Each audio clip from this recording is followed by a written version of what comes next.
The shuttle descended through Catharian Prime's violet haze, its hull trembling under the planet's triple gravity pull. Outside, the world looked bruised, sharp angles of metal cities pushing through clouds dense enough to swim in. The cadets inside leaned against their harnesses, groaning as the gravity field intensified. Lyra Hale didn't move. Her breathing was measured, her body already adjusting. To her, the weight felt heavy but familiar. The same kind that pressed on her every morning back home on Earth's ruined equatorial plains. The others were bred for softer worlds. She came from one that tried to kill her every day. The shuttle thudded onto the landing pad. Hatches hissed. A dozen alien cadets stumbled out, their scaled, furred, and chitin-covered forms struggling against the pull. Lyra followed quietly, boots sinking slightly into the reinforced surface. Her uniform clung neatly, the single black stripe of human contingent across her sleeve, marking her as the novelty of the year. "Keep up, primitives," a voice barked. Commander Vrax Talcor, tall, sinewy, skin like polished obsidian. His eyes shimmered yellow, vertical pupils narrowing as they found her. "Ah, the Deathworlder arrives. Try not to collapse before inspection, A few cadets snickered. Lyra didn't respond. She adjusted the strap of her pack and met his gaze, not with defiance but calm neutrality. Silence, the kind that made arrogant men uncomfortable.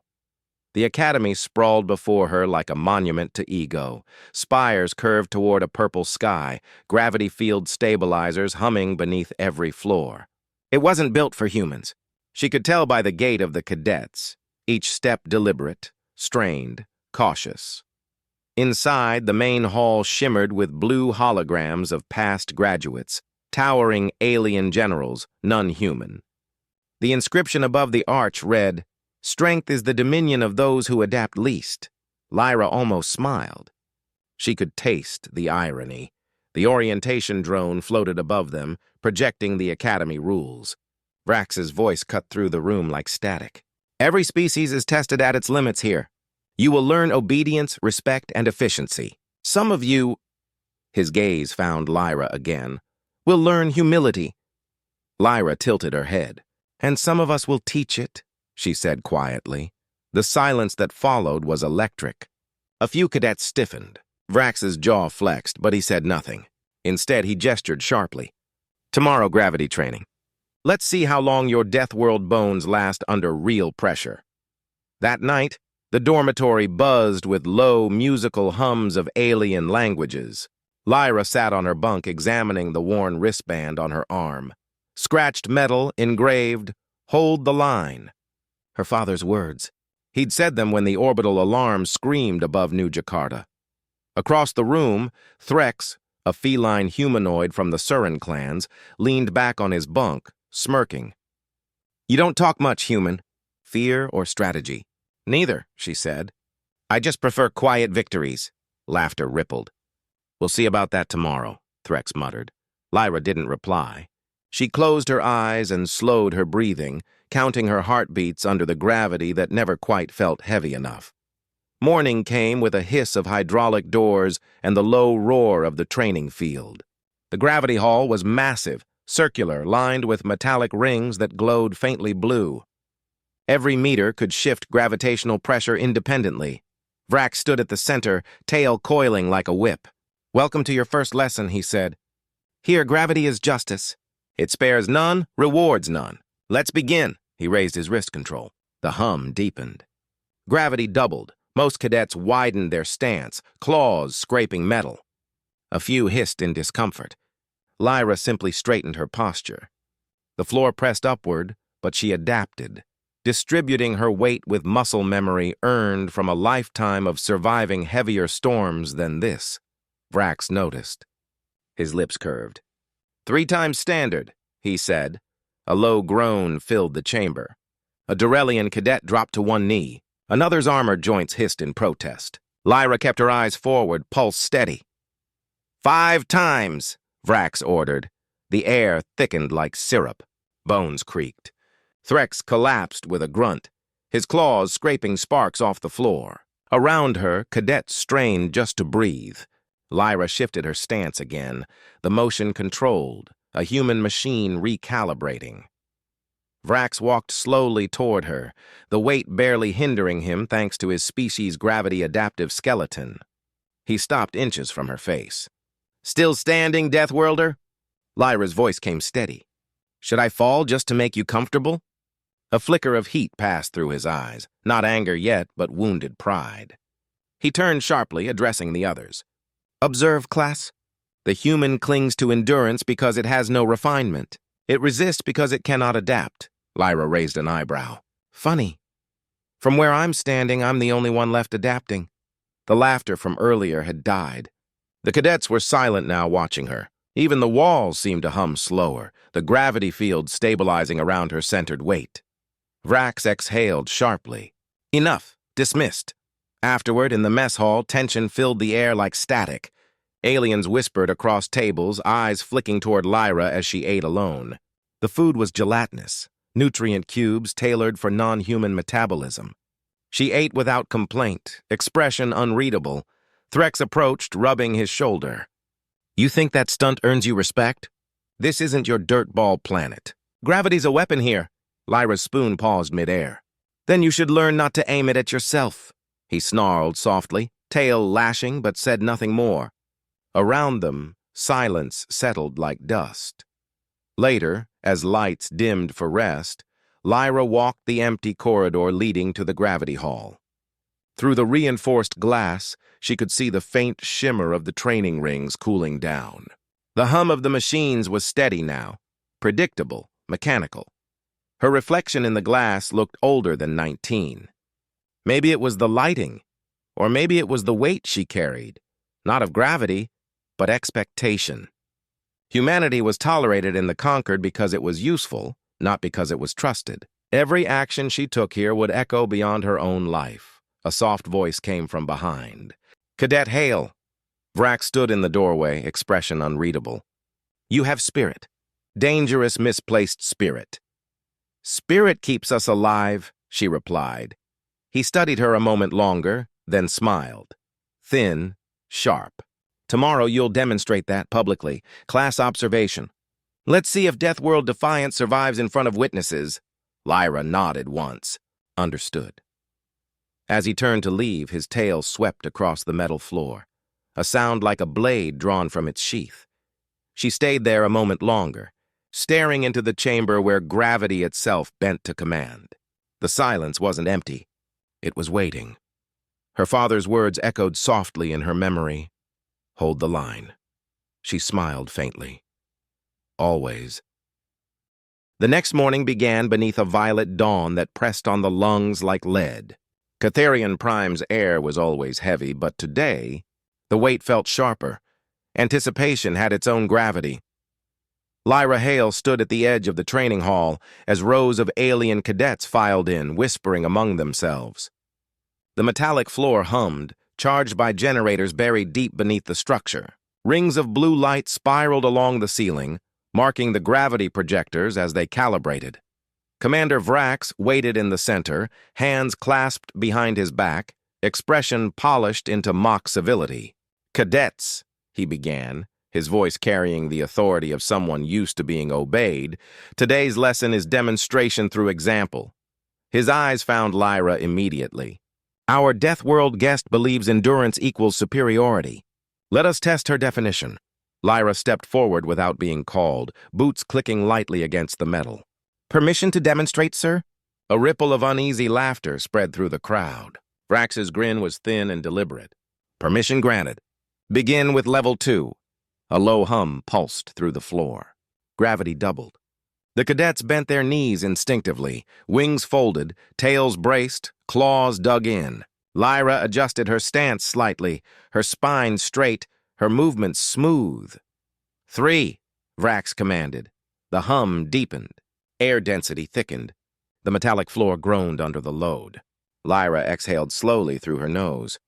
To her, it was like moving through deep ocean currents, difficult but familiar.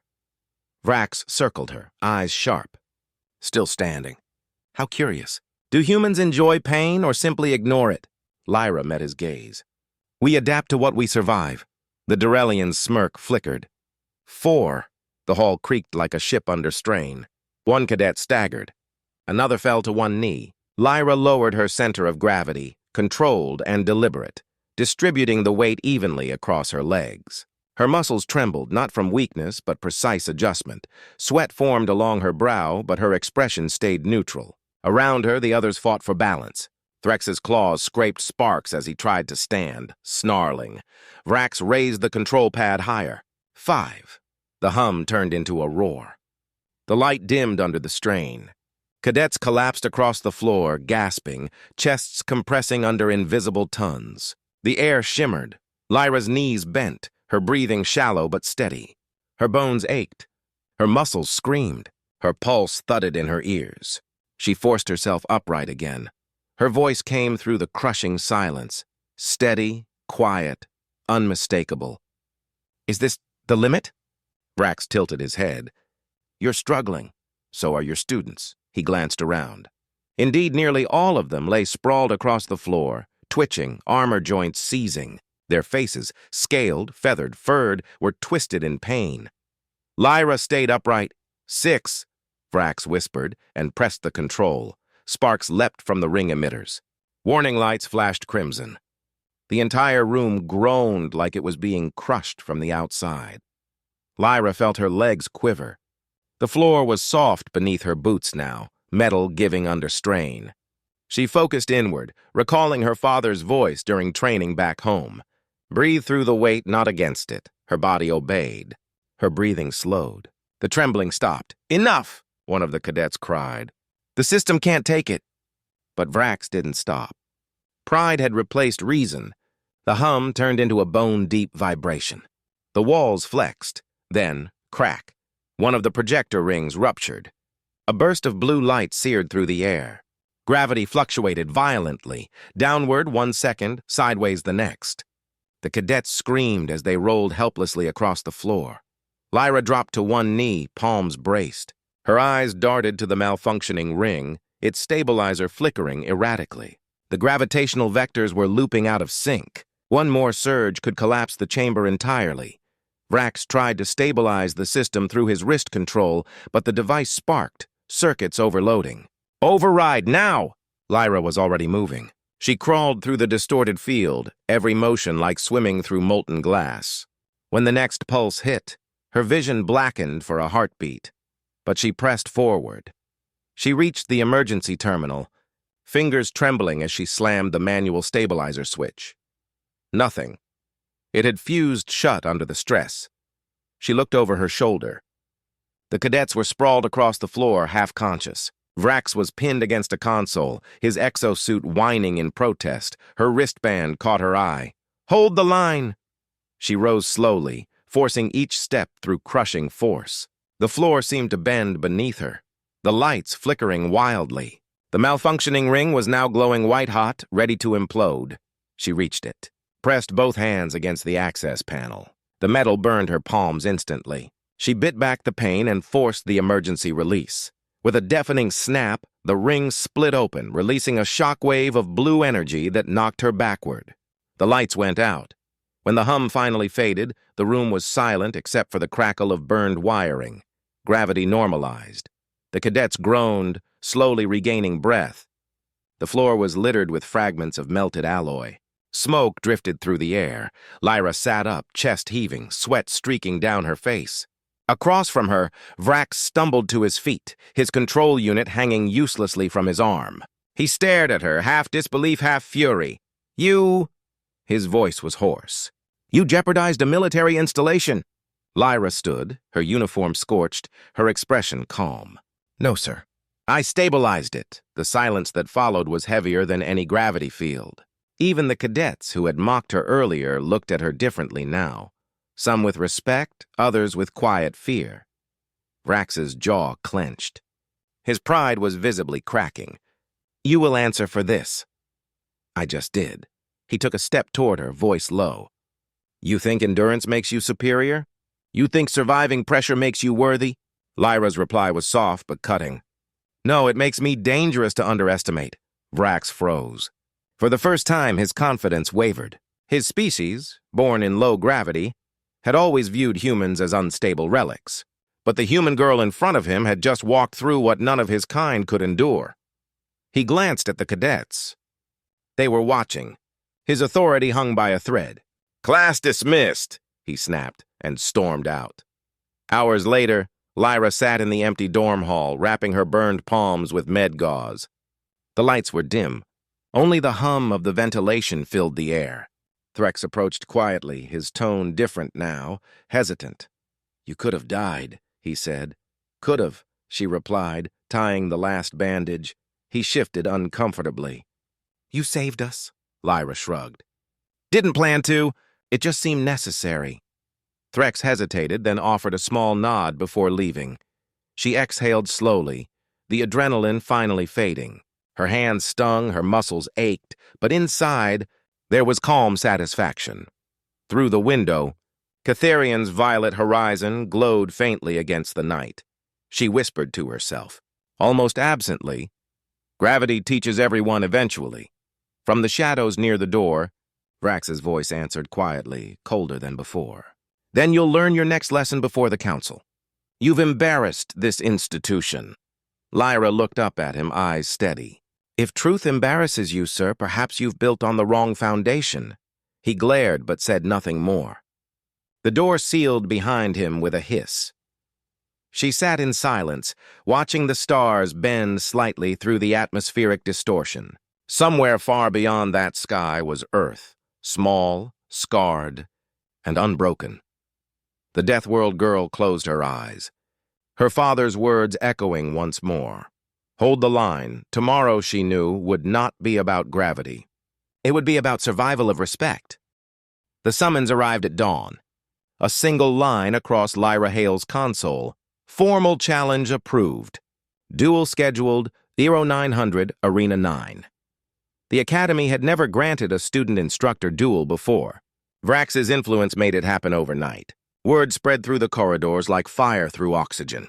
By sunrise, the entire campus buzzed with anticipation. Lyra dressed in silence.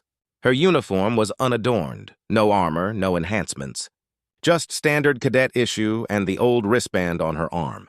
The burns on her hands had barely healed. She didn't bandage them again. She wanted the pain. It kept her centered. When she entered Arena 9, the noise of thousands of cadets filled the air.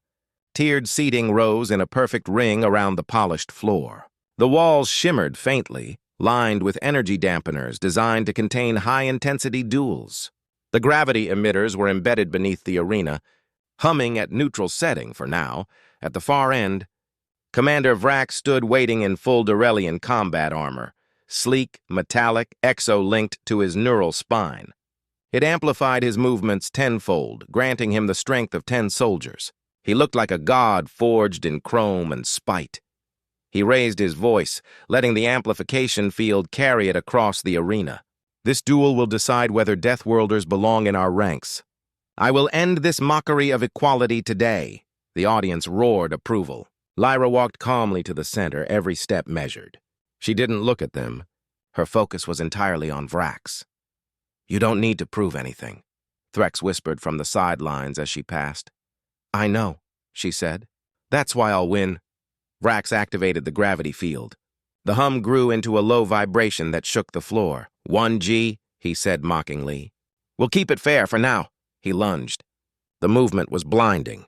His armor blurred with speed, claws slicing through the air. Lyra twisted sideways, barely avoiding the strike. The shockwave cracked the ground where she'd stood. Vrax laughed. "You can't win on reflex alone." Lyra's reply was calm.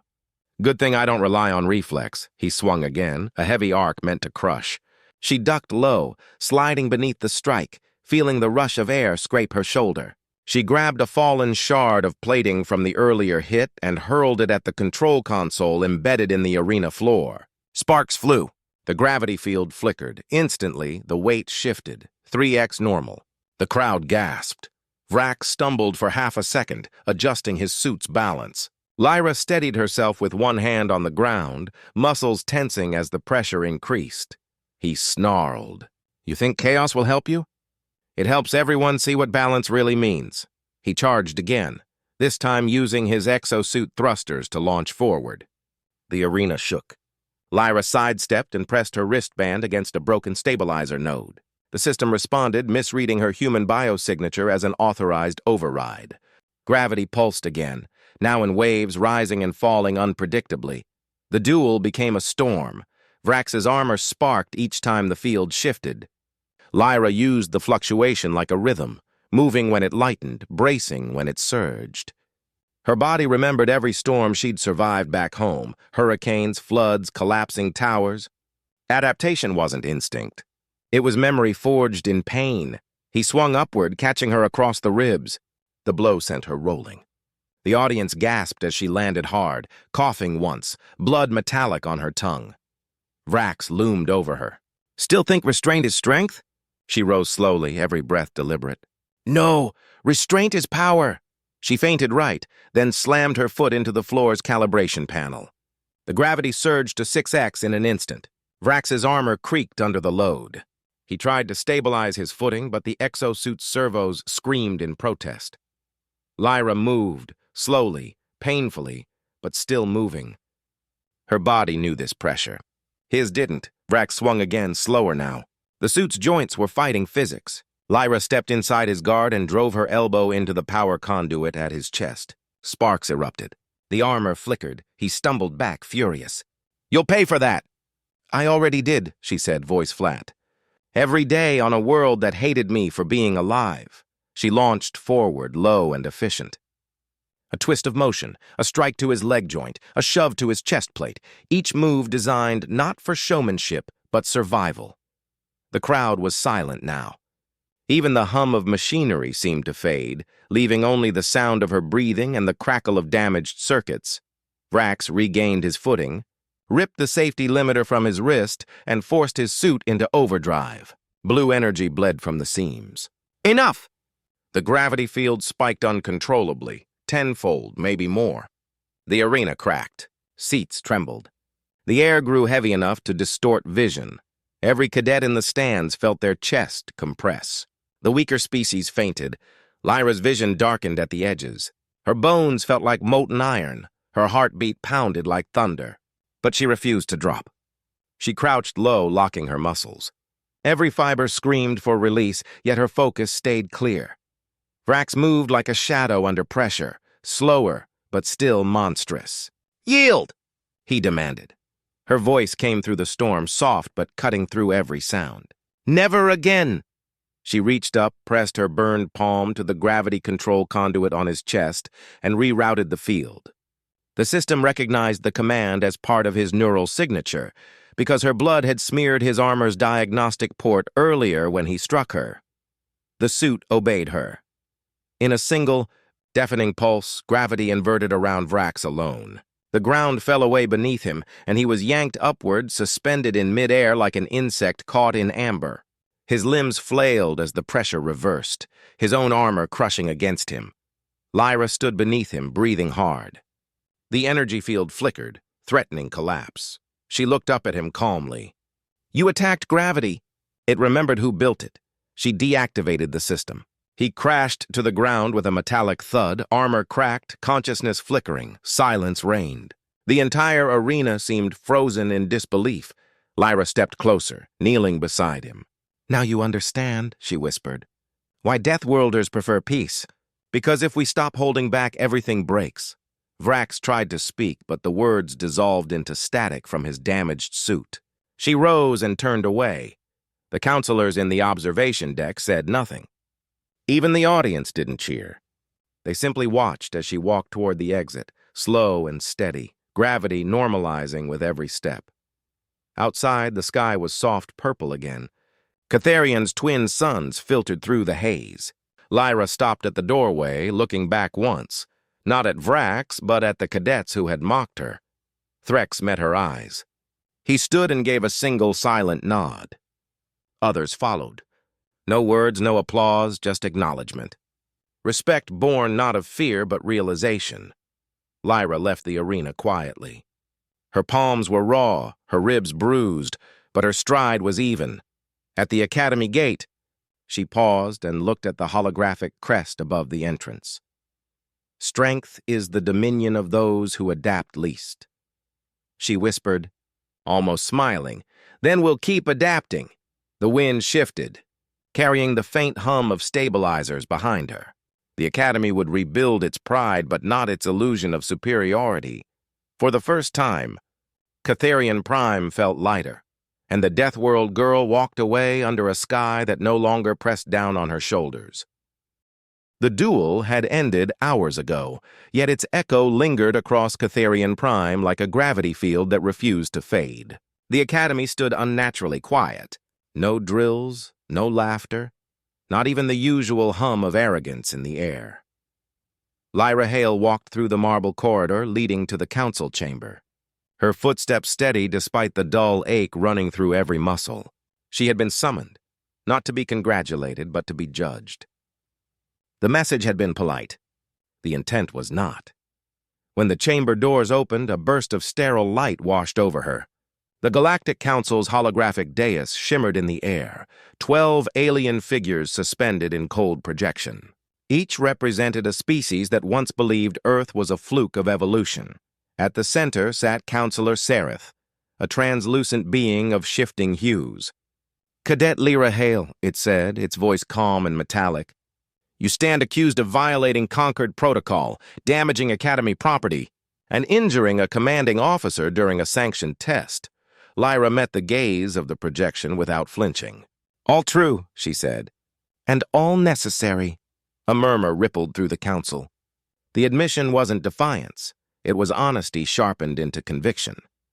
Vrax stood at the far end of the chamber, supported by a brace along his side. His armor was gone, replaced by the dull uniform of the humbled. His eyes burned, but something in them had changed. Less hatred, more bewilderment. Sereth continued, "Your demonstration has spread across every academy in the Concord. Some call it defiance. Others call it courage. What do you call it?" Lyra took a slow breath. "A lesson you asked for, even if you didn't know it." Another voice, older, rasping. Counselor Nashen, the reptilian elder. "You humiliated one of our most decorated instructors." "He humiliated himself," Lyra replied quietly. "I just stopped pretending not to notice." The chamber fell silent again. Sereth's tone softened, curious now. "And what was the point of your restraint, Cadet Hale?" "Why not kill him when you had the chance? It would have been efficient." Her gaze drifted toward Vrax. "Because I don't fight to win. I fight to end the need to." The room's temperature seemed to drop. Even the holograms flickered under the weight of that truth. After a long pause, Sereth's voice shifted. "We will deliberate. You are dismissed." Lyra nodded once and turned to leave. As she passed Vrax, he spoke, low, rough, barely audible. "You didn't just break gravity, human.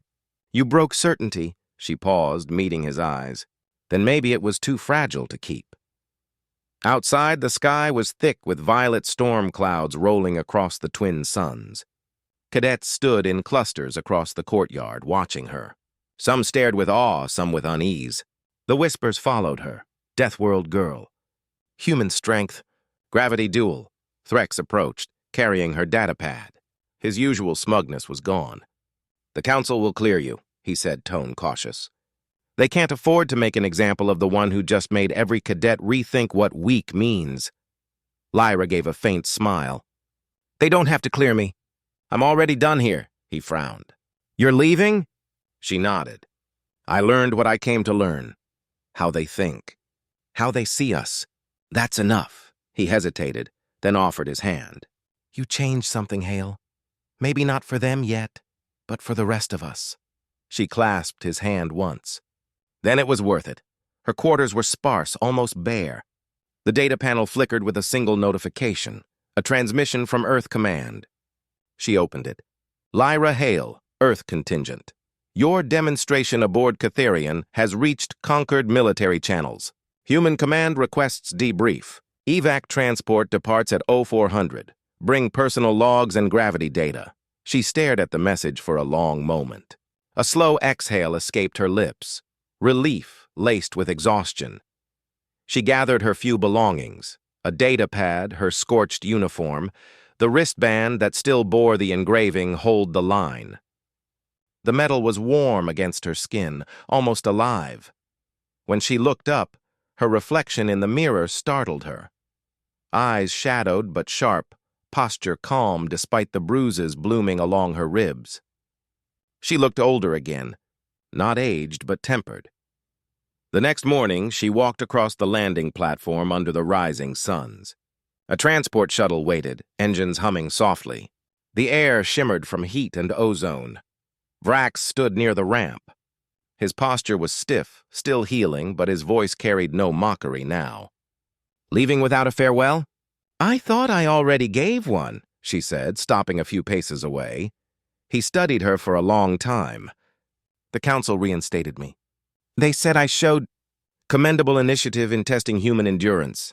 Lyra arched a brow. "That's one way to rewrite failure." Vrax gave a sharp, humorless laugh. "Maybe, but I requested something. An exchange program. Humans and Durelians training together, side by side." She blinked. "You did that?" He nodded once. "Because I saw something in that arena I can't unsee." Fear disguised as arrogance. "I'd rather learn from it than hide behind it." Lyra regarded him quietly. "Then maybe you learned faster than I expected." He extended his hand. "No hard feelings, Deathworlder?" She took it. "No gravity between us." For a brief moment, there was almost warmth in his expression. "Until next time, Hale." "Until next time," she echoed. The shuttle lifted off slowly, its engines rumbling against the pressure of the planet's dense atmosphere. As the Academy shrank below her, Lyra watched the violet horizon stretch out, endless and strange. Her console blinked, a live transmission request. She accepted. Her father's old commanding officer appeared on screen. General Koran, a grizzled human with iron-gray hair. "We saw the footage," he said. "You made history, Cadet. The Concord just issued a new classification, Human Adaptive Combat Doctrine." Lyra raised an eyebrow. "They turned survival into curriculum?" "They turned fear into respect," Koran said. "And that's how peace starts, with the right kind of fear." She leaned back in her seat, watching the stars crawl past the viewport. "Peace built on fear doesn't last, but it's a start," Koran smiled faintly. "Your father would have said the same thing." "I know," she said softly, glancing at the wristband. "He taught me to hold the line." The transmission ended. Hours later, as Catherian faded into the distance, Lyra stared at the void beyond. Space looked empty, but she knew better. It was filled with things waiting to test humanity's place again. She didn't feel small in that vastness. She felt connected. To gravity, to struggle, to every Deathworlder who had ever refused to kneel. Her mind replayed the moment when the gravity field collapsed and silence filled the arena. It wasn't victory she remembered. It was understanding. The instant when an entire world realized that humans didn't fight to dominate. They fought because they had to. That truth would ripple far beyond this planet, into the halls of power where arrogance once lived unchallenged. Lyra closed her eyes, letting the hum of the ship steady her breathing. When she opened them again, the stars seemed closer. The galaxy had learned its lesson, and somewhere deep inside, so had she.